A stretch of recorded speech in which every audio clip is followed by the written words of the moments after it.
E-PG पाठशालायां भवतां समेषां स्वागतं व्याहरामि। अहमस्मि राजकुमारमिश्रः। अहं साम्प्रतं राष्ट्रियसंस्कृतसंस्थानेन सञ्चालिते हरियाणा संस्कृतविद्यापीठे आदर्शमहाविद्यालये हरियाणास्थे साहित्यविभागे सहायकाचार्यपदे कार्यरतोऽस्मि। मम्मटः चतुष्प्रकारतां प्रस्तुतेन पाठेन अर्थात् विगते पाठे मम्मटः साधितवान्, किन्तु रसस्य आधारभेदेन चतुष्प्रकारता या मम्मटेन साधिता वर्तते तस्याः चतुष्प्रकारतायाः वर्णनं तस्मिन् पाठे समग्ररूपेण न अभवत्। अतः साम्प्रतम् अयं पाठः भवतां समक्षम् आयाति। तदनन्तरम् इतोपि ध्वनेः विस्तारः वर्तते। मम्मटेन 51 भेदाः एव न तावत् गणिताः, इतोपि अधिका संख्या वर्तते ध्वनिप्रपञ्चस्य।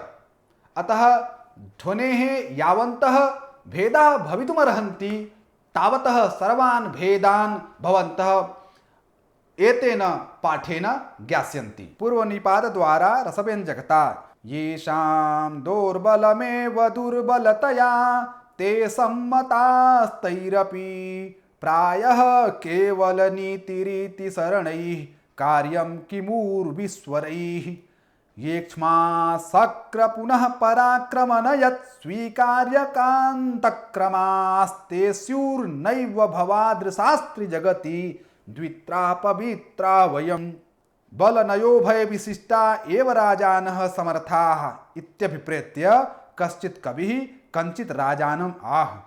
येषां राज्ञां दौर्बलमेव बाहुबलमेव अस्ति एवकारेण नीतिव्यवच्छेदः ते राजानः दुर्बलतया निर्बलत्वेन सम्मताः नीतिज्ञानां वृद्धानां मते इति भावः। अथवा ते राजानः दुर्बलतया दुर्बलत्वेन हेतुना असम्मताः अप्रयोजकाः। अत्र ते सम्मता इति पदे अकारः अवग्रहरूपः प्रश्लिष्यते। ननु किं तर्हि केवल नीतिविद एव समीचीनाः? तैरपि उर्वीश्वरैः राजभिः किं कार्यं न किमपि इत्यर्थः।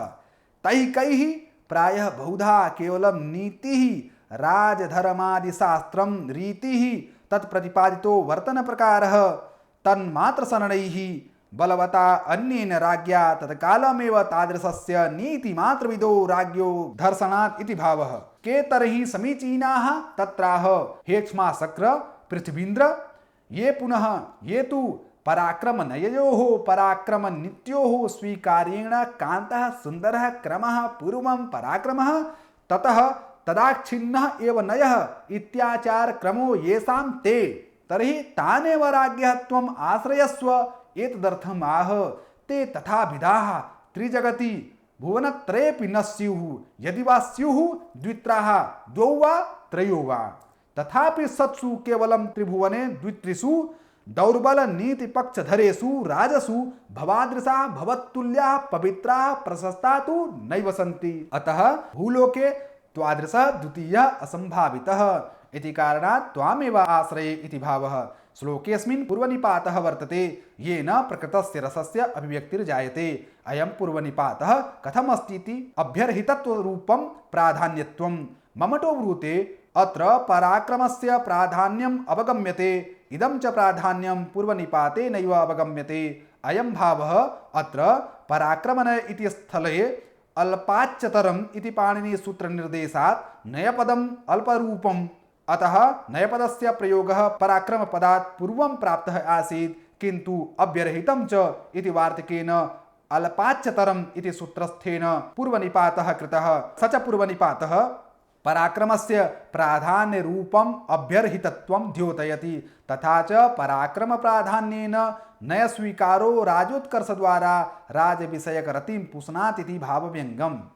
इत्थं भवद्भिः पूर्वनिपातेन कथं रसः व्यज्यते इत्यस्य उदाहरणं पठितं।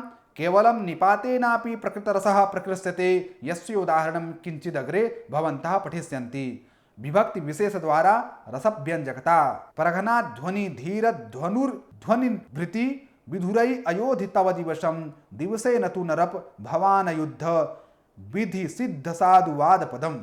हे नरप नृप धीराणां वीराणां वा यानि धनुषि तेषां ध्वनिं टंकार रूपं बिभर्ति तथा भूते प्रघनाध्वनि प्रघनं युद्धं तदेव अध्वा मार्गः तस्मिन् समरक्षेत्रे तव भवतः विधुरैः शत्रुभिः दिवसम् अभिव्याप्य अयोध्युद्धमकारी निरन्तरं प्रहितम् इत्यर्थः। दिवसम् इत्यत्र कालाधुनुरत्यन्त संयोगे इति पाणिनिसूत्रेण अत्यन्त संयोगे द्वितीया। तव शत्रूणां युद्धेन न इष्टप्राप्तिः इत्यर्थः।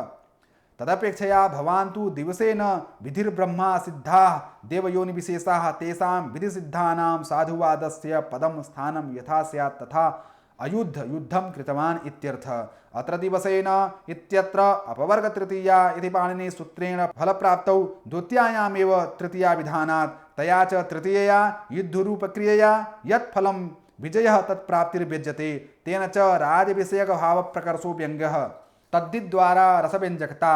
भूयो भूयः सविदनगरी रथया पर्यटन्तं दृष्ट्वा भवनबलभिः तुङ्गवातायनस्था साक्षात् कामं नवमिव रतिर्मालती माधवं यत् गाढोत्कण्ठा लुलितलुलितै रङ्गकैस्ताम्यतीति। मालती माधव प्रकरणे प्रथमे अंके कथितमेव नो मालती धात्र्या लवंगिकया इति चूर्णकम् उपन्यस्य कामन्दकी वचनमिदं। भवनस्य वासगृहस्य संबंधिनी या बलभिः उपरि तनमण्डपः तदीयम् अथवा भवनवलभिः गृहाच्छादन वक्रदारु तत्र तुंगम महत् उन्नतं च यत् वातायनं गवाक्ष तत्र स्थिता मालती तम नाम्नी नायिका भूयो भूयो वारं वारं सविधया अर्थात मालती तात गृह सन्निहितया नगरी संबंधी रथया राजमार्गेण पर्यटन्तम् इतस्ततो गच्छन्तं माधवं तन्नायकं नायकं रतिः कामभार्या नवम दाहान्तरम् उत्पन्नं कामं मदनमिव साक्षात् प्रत्यक्षं न तु चित्रादौ तेन राज्ञोत्कट्यं दृष्ट्वा पुनः पुनः अवलोक्य गाढ़ा दृढ़ा उत्कंठा आकांक्षा औत्सुक्यं वा तया लुलितलुलितैः अतिखिन्नैः अतिम्लानैर्वा अतएव अंगकैः अनुकंप्यैः अंगैः ताम्यति ग्लायति। अत्र अनुकंपार्थक क स्वरूप तद्धित व्यंग्येन दुःख क्षमत्वानधिकारिणा सौकुमार्येण विप्रलम्भ परिपोष्यते। उपसर्गस्य रसव्यञ्जकता परिच्छेदातीतः सकलवचनानां विषयः पुनर्जन्मन्यस्मिन् अनुभवपथं यो न गतवान् विवेक प्रध्वंसादुपचित महामोह गहनो विकारः कोऽप्यन्तर् जडयति च तापं च कुरुते। मालती माधव प्रकरणे प्रथमे अंके मकरन्दं प्रति माधवस्य स्व अवस्था कथनमेतत्। कोऽपि विशिष्य अनिर्वचनीयः विकारः कामजो भावः मम अंतःकरणं जडयति मोहयति विषय ग्राहि वृत्ति विषये स्तब्धं करोति इति भावः। स च कामजो विकारः तापं विरह संतापं च कुरुते अनिर्वचनीयत्वम् एव विशेषणैः उपपादयति। परिच्छेदः यत्ता विरामो वा तम् अतीतो अतिक्रान्तः तद्रहितः तथा सकलानां वाचकलाक्षणिक व्यञ्जकानां वचनानां शब्दानाम् अभिषयः अगोचरः अभिधया लक्षणया व्यञ्जनया वापि शब्दैः निर्वक्तुम् अशक्यः इति भावः। तथा पुनरन्यदा कालान्तरे अस्मिन् जन्मनि अनुभवपथं अनुभव विषयत्वं यो न गतवान् यो न प्राप्तः यो महामोहः सकल विषयाणाम् अज्ञानं विपरीत ज्ञानं वा यत्र तादृशश्चासौ गहनश्च दुर्लङ्घ्यश्च। अत्रायं भावः यत् प्रध्वंसात् इति प्रशब्देन प्रकृत्यैकदेशेन विवेक समूलोन्मूलन रूपो प्रध्वंस प्रकर्षो द्योत्यते। उपसर्गाणाम् अवाचकत्वात् तेन मोह प्रकर्षः तेन च रागातिशयः तेनापि च माधवस्य विप्रलम्ब श्रृंगारः व्यङ्ग्यः। आनन्दवर्धनाचार्योऽपि स्वग्रन्थे उपसर्गेण रसव्यञ्जकतायाः ललितम् उदाहरणं प्रस्तौति तदपि भवतां पुरस्ताद् उपस्थाप्यते। निवाराः सुखगर्भकोटरमुख भ्रष्टास्तरूणामधः प्रस्निग्धाः क्वचिदुङ्गुदीफलविधः सूच्यन्त एवोपलाः विश्वासोपगमादभिन्नगतयः शब्दं सहन्ते मृगास् तोयाधारपथाश्च वल्कलशिखा निःस्यन्दरेखाङ्किताः। अत्र राजा दुष्यन्तः स्वसारथिम् आश्रमस्य सीमा विविधैः हेतुभिः प्रारब्धा इति सूचयति। निवाराः सुखगर्भकोटरमुखभ्रष्टाः तरूणाम् अधः दृश्यन्ते, अतः निवाराणां केवलम् आश्रमे एव सुलभत्वात् इयम् आश्रमसीमा इवेति प्रतीयते। इंगुदीफलभिधः अतएव प्रस्निग्धाः उपलाः अत्र वर्तन्ते, अतः शिरसि तैललेपनाय ऋषय इत्थमेव तैलं निस्सारयन्ति, अतः आश्रमसीमा वर्तते इयम्। मार्गे मिलिताः मृगाः अस्मद्भयात् पूर्वं पलायमानाः अभवन्, किन्तु अस्मिन् स्थाने कृतप्रवेशात् मृगाः अस्मान् रथारूढान् विलोक्यापि न बिभ्यति, अतः विश्वासो वर्तते स्वजीवनरक्षणविषये एतेषामिति कारणात् आश्रमसीमा इयं वर्तते। वल्कलशिखा निस्यन्दरेखाङ्किताः तोयाधारपथाश्च वर्तन्ते, अतः आश्रमसीमा इयम्। अत्र प्रस्निग्धाः इत्यत्र प्र इत्युपसर्गेण उपलानां प्रकर्षेण स्निग्धत्वस्य प्रकर्षं द्योतयति। यद्यपि बहुषु स्थले एकेन सह अनेकेषाम् उपसर्गाणां प्रयोगः दोषावह, किन्तु विशिष्टेऽवसरे तादृशः कृतः प्रयोगोऽपि न दोषावह। प्रभ्रस्यत्युत्तरीयत्विषि तमसि समुद्वीक्ष्य बीता वितीन्द्रात् जन्तून् इत्यत्र एकत्रयोपसर्गद्वयस्य प्रयोगः येन रसप्रकर्षतां याति। निपातद्वारा रसव्यञ्जकता। कृतं च गर्वाभिमुखं मनस्त्वया किमन्यदेवं निहताश्च नो द्विषः तमांसि तिष्ठन्ति हि तावदंशुमान् न यावदायात्युदयाद्रिमौलिताम्। नृपं प्रति मन्त्रिणः उक्तिरियं, हे राजन्, त्वया मनः गर्वस्य अहङ्कारस्य अभिमुखं सम्मुखं न तु गर्वितमेव प्रत्युत कृतमेव, न अस्माकं द्विषः शत्रवो निहताः न तु निहनिष्यन्ते। एवं सति अन्यत् शस्त्रादिग्रहणं युद्धादिकं नित्यापि वा किम् अफलम् इत्यर्थः। तत्र व्यतिरेकेण धर्मेण दृष्टान्तम् आह। तमांसि तावत् तिष्ठन्ति यावत् अंशुमान् सूर्यः उदयाद्रेर्मौलितां शिखरोऽलङ्कारतां नायाति, तथा भूते तु तस्मिन् न तिष्ठन्तीति भावः। उदितसूर्यं विना उदयाद्रिरपि अमौलिजनवत् न शोभते, एतेन त्वां विनायं लोकोऽपि न शोभते इति ध्वनितम्। अत्र चकारेण मनोगर्वाभिमुखीकरणारिहननयोः प्राकरणिकयोः एककालत्वलक्षणैकधर्मसम्बद्धात् तुल्ययोगितालङ्कारः। वस्तुतस्तु मनः गर्वाभिमुखं कृतं च द्विषः निहताश्चेत् तुल्यकालमेव योगः सम्बन्धो ययोस्तौ तुल्ययोगिनौ तयोर्भावः तुल्ययोगिता। यथोक्तं लक्षणं मम्मटेन तुल्ययोगितायाः नियतानां सकृद्धर्म सा पुनस्तुल्ययोगिता। यत्र केवलं प्राकरणिकानामेव अथवा केवलं अप्राकरणिकानामेव एकधर्मसम्बन्धात् तुल्ययोगिता, अत्रापि द्वयोः प्राकरणिकोपात्तर्थयोः मनः गर्वाभिमुखं न कृतं च द्विषश्च निहताः समकालरूपयोगः सम्बन्धो व्यज्यते, येनात्र तुल्ययोगितालङ्कारः व्यज्यते। इयं तुल्ययोगिता च इति निपातेन द्योत्यते। इदानीं भवतां पुरस्तात् आनन्दवर्धनाचार्येण विश्वनाथेन च यदेकम् एव उदाहरणं प्रादर्शि तदपि भवतां विषयस्य अस्य इतोपि सारल्येन अवगमनाय प्रदर्श्यते। मुहुरङ्गुली संवृत्ताधरोष्ठं प्रतिषेधाक्षर विक्लवाभिरामं मुखमंस विवर्ति पक्ष्मलाक्ष्याः कथम् उन्नमितं न चुम्बितं तु। अत्र राज्ञो दुष्यन्तस्य रहस्यशकुन्तलायाः मुखस्य अचुम्बनात् उत्पन्नो भावो वर्णितो वर्तते। अत्र तु इति निपातस्य अनुतापव्यञ्जकत्वं।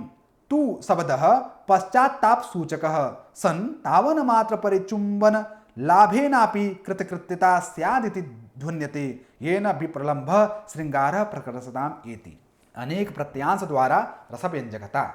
रामोऽसौ भुवनेषु विक्रमगुणैः प्राप्तः प्रसिद्धिं परामस्मद्भाग्यविपर्ययात् यदि पुनः देवो न जानाति तं वन्दी वैशयसांसि गायति मरुत् यस्यैकबाणाहति श्रेणीभूतविशालतालविवरोद्गीर्णैः स्वरैः सप्तभिः। राघवानन्दे रावणमुद्दिश्य विभीषणोक्तिरियं। रामः सकलभुवनजनमनोरमणः एतेन सर्वे तद्हितकारिणः इति व्यज्यते। असौ खरदूषणादिनिहन्तृत्वेन प्रसिद्धः विलक्षणधैर्यगाम्भीर्यादिशाली च भावनया प्रत्यक्षायमाणश्च विक्रमगुणैः केवलं प्रसिद्धिं प्राप्तः इत्येवं कथनेन प्रसिद्धिः केवलं दोषेणापि यथा रावणस्य वर्तते केवलं गुणेनापि यथा रामस्य वर्तते भवितुम् अर्हतीति तन्निवृत्त्यर्थं न केवलं गुणैः अपि तु विक्रमजैः एतेन सीतादानस्य आवश्यकत्वं व्यज्यते। सापि प्रसिद्धिः न ग्रामे न नगरे नापि भुवने किन्तु भुवनेषु तेष्वपि न कृशां प्रत्युत परां तेनाज्ञात्वनिरासः। तमपि यत् देवो दिव्यज्ञानवानपि भवान् न जानाति तद् अस्माकं भाग्यविपर्यादेव अन्यथा विपरिणामादेव न तु त्वद्भाग्यविपर्यात्। त्रैलोक्यनाथ तादृशमहापुरुषहस्तेन मरणेऽपि मोक्षलक्ष्मीविलासलाभेन तस्यापि भाग्यफलत्वात् अस्माकं पुनः चिरकालजीवितानां त्वादृश प्रभु विपद्दर्शनात् त्वद्वियोगाच्च निरन्तर दुःखदावानलपच्यमानानां परं भाग्यविपर्ययः इति भावः। विक्रमगुणोदाहरणम् आह एष मरुत् वायुः बन्दी इव वैतालिक इव सप्तभिः स्वरैः यस्य रामस्य यशांसि गायति। कीदृशैः स्वरैः? एकबाणाहत्या जातानि यानि श्रेणीभूतविशालतालानां विवराणि रन्ध्राणि तैः उद्गीर्णाः प्रकाशिताः तैः तथा भूतैः स्वरैः इत्यर्थः। श्रीरामेण किल सुग्रीव प्रत्ययाय सप्ततालवृक्षाः एकबाणेन विभिन्नाः इति रामायणे उल्लिखितत्वात्। अत्र अनेक प्रकारक प्रत्ययांशपदेन रसव्यञ्जकता वर्तते। यथा असौ इत्यत्र सर्वनाम्ना, भुवनेषु इत्यत्र प्रातिपदिकेन, गुणैः इत्यत्र बहुवचनेन, तथैव अस्मद्भाग्यविपर्यात् इत्यत्र त्वत् मत् पदस्य अप्रयोगात् केवलम् अस्मत् शब्दप्रयोगेण सर्वेषाम् आक्षेपो भवतीति व्यङ्ग्यार्थावबोधो जायते। तेन वीररसः पुष्यते। इत्थम् अनेकपदांशैः वीररसस्य अभिव्यञ्जनायाः उदाहरणं प्रदर्शितं मम्मटानुसारं। तदनु अनेकप्रत्यांशैः शृङ्गाररसः कथं व्यज्यते इत्युदाहरणं मम्मटसम्मतं प्रदर्श्यते। अनेकपदांशैः शृङ्गाररसस्य व्यञ्जकता। तरुणमणि कलयति कलामनुमदन धनुर्भुवोः पठत्यग्रेः अधिवसति सकलललना मौलिमियं चकितहरिणनयना। इयम् एषा अचकितस्य भीतस्य हरिणस्य मृगस्य चले चञ्चले नयने इव नयने यस्या तथा भूता। अथवा चकितस्य हरिणस्य इव चले नयने यस्याः तथा भूता नायिका सकलललनानां मौलिम् अधिवसति सर्वसुन्दरी शिरसि तिष्ठतीति भावः। कस्मिन् सति तरुणमणि तारुण्ये कलां कटाक्ष विक्षेपादि उपचयरूपां कलयति शिक्षयति सति अर्थात नायिकायै अथवा तरुणमणि कलां उपचय वृद्धिं कलयति प्राप्तवती सति। पुनः कस्मिन् सति भ्रुवोरग्रे शिष्यभूते अनुमदनधनुः मदनधनुषः कामचापस्य गुरुभूतस्य समीपे पठति सति। अत्र चकित इत्यनेन चक्षुषोश्चाञ्चल्यातिशयो व्यज्यते। अत्र पदांशानां रसव्यञ्जकतां दर्शयामः। अत्र तरुणमणि स्थाने तत्पर्यायस्य तारुण्ये इत्यस्य प्रयोगः कर्तुं शक्यः आसीत्। तथापि कविना तथा न कृत्वा तरुणमणि प्रयोगः कृतः। एतादृशकारणमिदमेव यत् इमनिच् प्रत्ययप्रयोगेन पदे सुकुमारता प्रतीयते। अतः पदेन अनेन पदे नायिकायाः तारुण्येऽपि सुकुमारता विद्यते। अतः तारुण्येऽपि सौकुमार्यातिशयबोधनाय इमनिच् प्रत्ययप्रयोगः साभिप्रायः। इत्थमेवात्र अनुमदनधनुः इत्यस्य प्रयोगः कृतो वर्तते। अत्र अव्ययीभावसमासो वर्तते। अव्ययीभावसमासे पूर्वपदप्राधान्यं भवति, येन उत्तरपदरूपस्य मदनधनुषः अप्रधानतायाः प्रकाशनात् भ्रूलताग्रे वशीकरणसामर्थ्यातिशयस्य अव्यक्तिर्जायते। इत्थमेव मौलिम् अधिवसति पदेन नायिका सौन्दर्यातिशयः अभिव्यज्यते। मौलो वसति इति कथनात् एकदेशे आधारतायाः संभवादपि सकलललनानां व्याप्तिः न सूच्यते। अतोऽत्र इमनिचा कर्मभक्त्या अव्ययीभाव समासेन च काव्ये विशेष चमत्कृतिः आगच्छति। अत एतेषां पदानां रसव्यञ्जकता वर्तते। क्वचिदेकत्रैव अनेकपदांशानां सत्त्वात् रसः अभिव्यज्यते। तथोदाहरणम् आनन्दवर्धनाचार्योऽपि दर्शयति। न्यक्कारो ह्ययमेव मे यदरयस्तत्राप्यसौ तापसः सोऽप्यत्रैव निहन्ति राक्षसकुलं जीवत्यहो रावणः। धिक् धिक् छक्रजिता प्रबोधितवता किं कुम्भकर्णेन वा स्वर्गग्रामटिका विलुण्ठन वृथोक्षूणैर्किमेभिर्भुजैः। अत्र हि श्लोके भूयसा सर्वेषामप्येषां स्फुटमेव व्यञ्जकत्वं दृश्यते।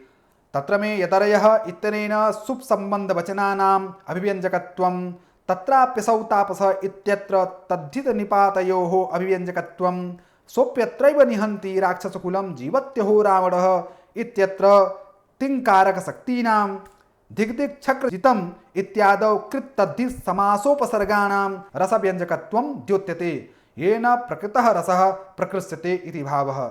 अनेकपदांशेन रसव्यञ्जकतायाः उदाहरणं विश्वनाथोऽपि स्वग्रन्थे प्रस्तौति तदपि उपस्थाप्यते। आहारे विरतिः समस्तविषयग्रामे निवृत्तिः परा नासाग्रे नयनं तदेतदपरं यच्चैकतानं मनः मौनं चेदमिदं च शून्यवधुना यद्विश्वमाभाति ते तद्ब्रूयाः सखी योगिनी किमसि भो किं वा वियोगिन्यसि। सखीं वीक्ष्य तत्सख्याः उक्तिरियं।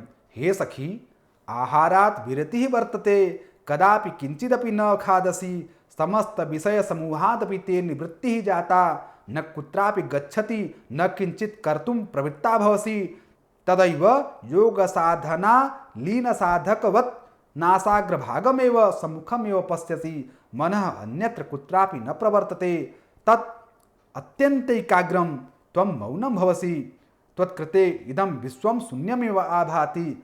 वद किं त्वं योगिनी अथवा वियोगिनी असि। अत्रापि आहारे इति विषय सप्तमी वर्तते। तेन च नायिका प्राणधारणोचितभोजनं कर्तुमपि नोत्कण्ठते इति व्यज्यते।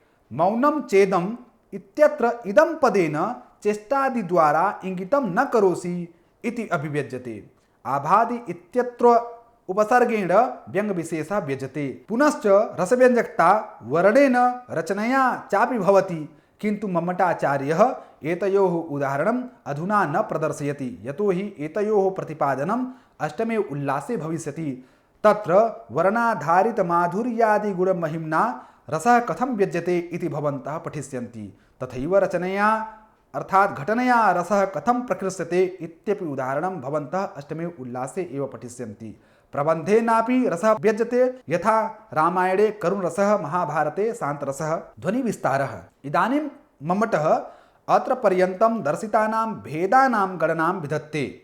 भेदास्तदेकपञ्चाशत् अर्थात् ध्वनिकाव्यस्य 51 भेदाः जायन्ते। पूर्वं लक्षणामूलध्वनेः अर्थान्तरसंक्रमितवाच्य अत्यन्ततिरस्कृतवाच्यनामकौ द्वौ भेदौ, तदनु अभिधामूलध्वनेः असंलक्ष्यक्रमव्यङ्ग संलक्ष्यक्रमव्यङ्गनामकौ द्वौ भेदौ। तत्र असंलक्ष्यक्रमव्यङ्ग्यस्तु एकविधः एव, अपरश्च असंलक्ष्यक्रमव्यङ्ग्यः त्रिविधः। शब्दशक्त्युत्ध्वनि अर्थशक्त्युत्ध्वनि उभयशक्त्युत्ध्वनिः चेति। तत्र शब्दशक्त्युत्ध्वनिः अलङ्कारवस्तुभ्यां द्विविधः।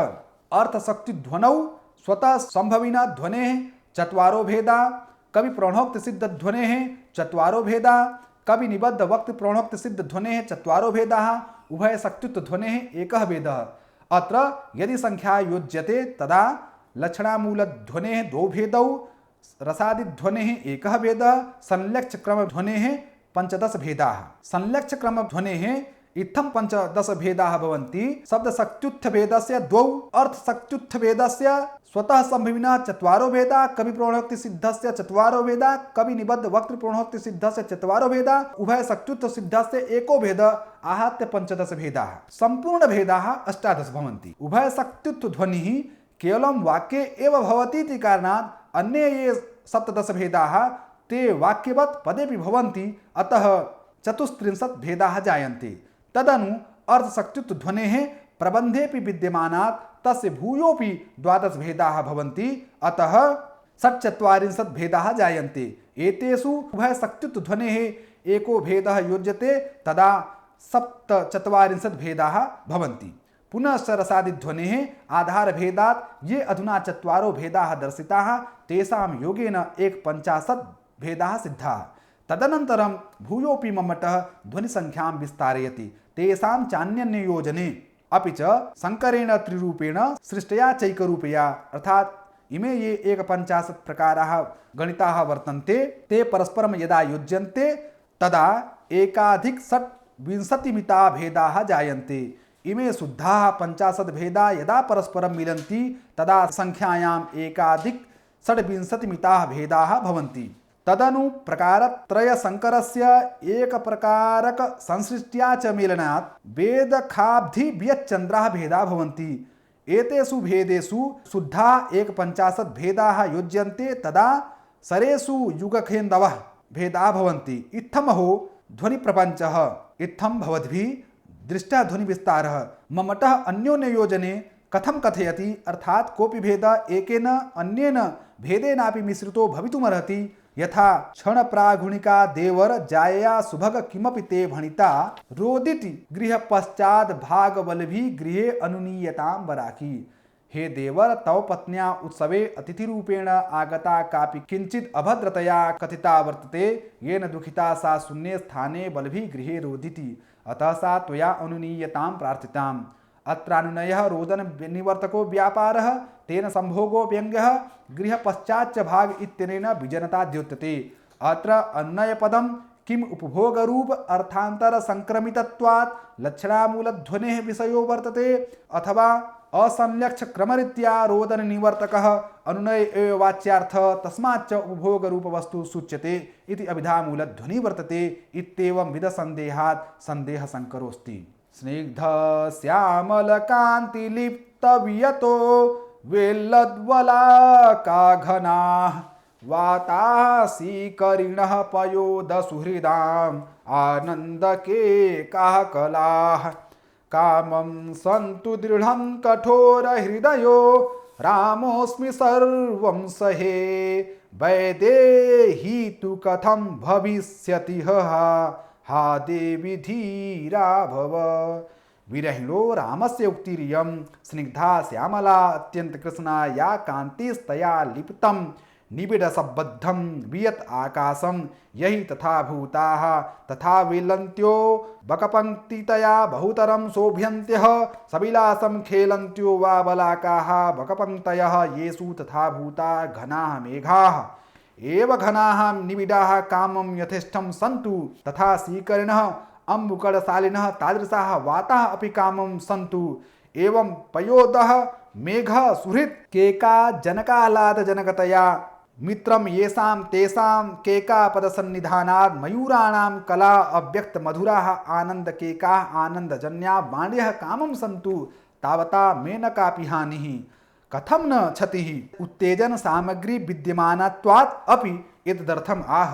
दृढ़म् अतिशयेन कठोर हृदयः अहं रामः सकल दुःख पात्रत्वेन प्रसिद्धः अस्मि अतएव सर्वम् उक्तोद्दीपकातिशयजनितं क्लेशं सहे। अत्र एतादृश दुःखजनक समाजेऽपि प्राणधारणात् आत्मनिक्यारो व्यङ्गः। वैदेही विदेह राजपुत्री सीता स्त्रीत्वात् सुकुमारतया दुःखा क्षमा कथं भविष्यति कथं जीविष्यति तज्जीवनं न संभाव्यते। हा हा हा देवी धीरा भव धैर्यं कुरु। अत्र लिप्तेति पयोद सुहृदाम् इति पदयोः अत्यंत तिरस्कृत वाच्ययोः संसृष्टिः वर्तते। एताभ्यां च द्वाभ्यां पदाभ्यां सह रामोऽस्मि इत्यस्मिन् पदे अर्थान्तर संक्रमित वाच्यस्य अंगांगी भावेन संकरः तथा च रामपद लक्षणैक व्यञ्जनानुप्रवेशेन चार्थान्तर संक्रमित वाच्य रसध्वन्योः संकरः। इदानीं भवतां समेषां पुरस्तात् विषय संग्रहः क्रियते। मम्मटेन तावत् अस्य ध्वनेः यावन्तः भेदाः कृताः भवन्तस्तान् भेदान् पठितवन्तः। सर्वप्रथमं लक्षणामूलध्वनेः द्वौ भेदौ अर्थान्तर संक्रमितवाच्यध्वनिनामकः अत्यन्त तिरस्कृत वाच्यध्वनिनामकश्च। तदनन्तरम् अभिधामूलध्वनेः द्वौ भेदौ असंलक्ष्यक्रमव्यङ्ग्यध्वनिः संलक्ष्यक्रमव्यङ्ग्यध्वनिश्च। तत्र असंलक्ष्यक्रमव्यङ्ग्यध्वनिः यः वर्तते सः एकधा एव वर्तते। संलक्ष्यक्रमव्यङ्ग्यध्वनिः यः वर्तते सः त्रिधा वर्तते। शब्दशक्त्युत्थभेदेन, अर्थशक्त्युत्थभेदेन, उभयशक्त्युत्थभेदेन। एतेषु यः प्रथमः शब्दशक्त्युत्थध्वनिः वर्तते सः अलङ्कारवस्तुभ्यां द्विविधः। पुनश्च यः अर्थशक्त्युत्थध्वनिः वर्तते सः द्वादशधा वर्तते। पुनश्च उभयशक्त्युत्थध्वनिः यः वर्तते सः एकधा एव। यदि संख्या निर्धार्यते चेत् 18 भेदाः सम्पद्यन्ते। तदनु इमे जे 18 भेदाः वर्तन्ते एतेषु यः उभयशक्त्युत्थध्वनिः वर्तते सः केवलं पदे एव भवति। अतः एनं विहाय ये भेदाः अवशिष्यन्ते ते 17 भेदाः। इमे 17 भेदाः पदे तु भवन्ति, वाक्येपि भवन्ति। उभयशक्त्युत्थध्वनिनामकः यः भेदः वर्तते सः केवलं वाक्ये एव भवति। अतः तस्य संख्या तत्रैव त्यज्यताम्। अवशिष्टाः ये भेदाः वर्तन्ते ते 17 संख्याकाः वर्तन्ते। इमे 17 संख्याकाः भेदाः वाक्ये भवन्ति तथैव पदेपि भवन्ति। वाक्यपदयोः कथं भवन्ति इति भवन्तः बहूनि उदाहरणानि तदर्थं पठितवन्तः। इत्थं 34 भेदाः अस्य ध्वनेः सम्पद्यन्ते। पुनः यः भेदः वर्तते अर्थशक्त्युत्थध्वनिः नामकः तस्यापि प्रबन्धे वर्तमानत्वात् 12 अन्येपि भेदाः जायन्ते। इत्थं 34 भेदेषु यदि इमे 12 भेदाः योज्यन्ते तदा 46 भेदाः जायन्ते। तदनन्तरं यः पूर्वं त्यक्तः भेदः वर्तते उभयशक्त्युत्थध्वनिनामकः सध्वनिः यदि अत्र योज्यते तर्हि 47 भेदाः सम्पद्यन्ते। पुनश्च यः असंलक्ष्यक्रमव्यङ्ग्यस्य भेदः वर्तते, एक एव भेदः वर्तते असंलक्ष्यक्रमव्यङ्ग्यध्वनिः, सः पूर्वं तु एकभेदेन प्रतिपादितः आसीत् रसादिध्वनिः असंलक्ष्यक्रमव्यङ्ग्यध्वनिः, किन्तु अयं रसादिध्वनिः आधारभेदेन चतुर्भेदवान् भवति। अतः यदि इमे 4 भेदाः रसादिध्वनेः योज्यन्ते तत्र 51 भेदाः अस्य ध्वनेः भवन्ति। यत्पर्यन्तं भवन्तः पठितवन्तः। तदनन्तरमपि प्रस्तूयमानपाठेन ये भेदाः ममटेन वर्णिताः तान् भेदानपि बृहद्रूपेण भवन्तः पठितवन्तः। धन्यवादः।